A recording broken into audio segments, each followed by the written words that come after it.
Bonjour à tous et bienvenue sur Afrique Pharmacopée.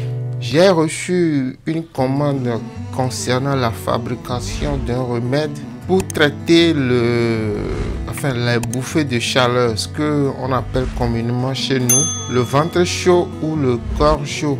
Les bouffées de chaleur qui ont pour conséquence la perturbation de la conception ou de la grossesse. En général, les bouffées de chaleur, ça survient lors de la ménopause ou après la ménopause. Mais ça peut également subvenir bien avant la ménopause chez certaines femmes. Donc, après avoir reçu cette commande, j'ai décidé de partager en même temps avec vous comment je réalise ce remède. Donc, vous avez devant vous les différents ingrédients qui vont rentrer dans sa préparation. Je vais vous les présenter rapidement. Les noms sont un peu compliqués. Je vais les écrire quand même. Donc, avec ces ingrédients, nous allons préparer une poudre qui sera consommée. Je vous présente tout de suite les différents ingrédients que vous voyez déjà sur la table.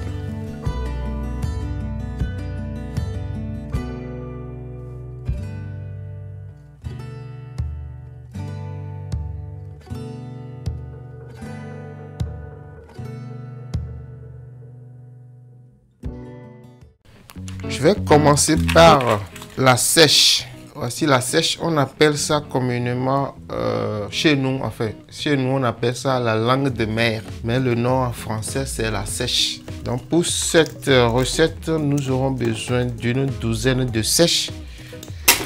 Alors, sachez que c'est un remède homéopathique recommandé aux femmes. Le Sepia officinalis est un remède homéopathique recommandé aux femmes. Il prend en charge certains troubles de la grossesse comme la nausée, le vomissement, le masque de grossesse et les infections gynécologiques. En traitement de fond, il est très utile pendant la ménopause. La sèche traite également les infections cutanées, les hémorroïdes et autres maladies. Je ne peux pas tout citer. C'est la première fois que je me sers de cet ingrédient.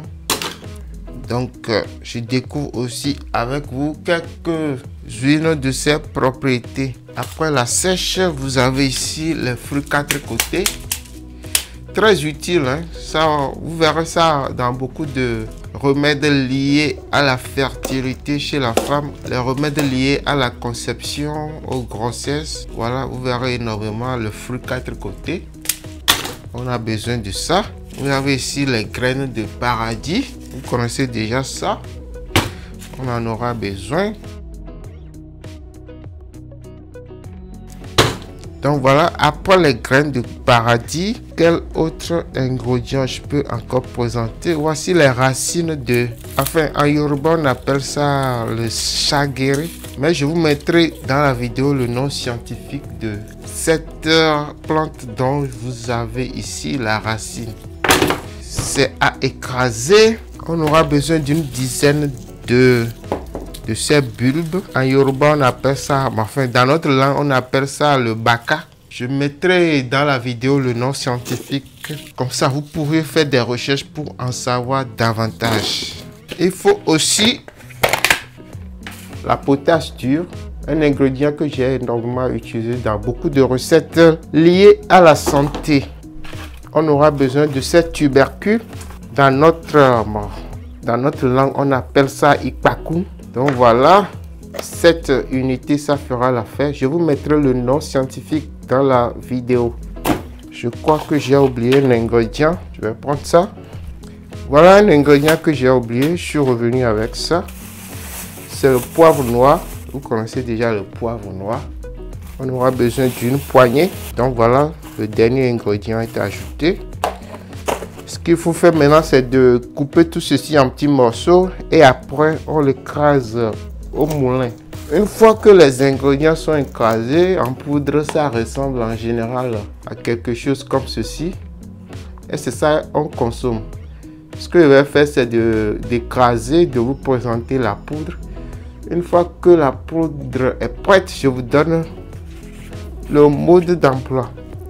Donc voilà, je vais maintenant aller écraser tout ceci en petits morceaux avant d'aller au moulin.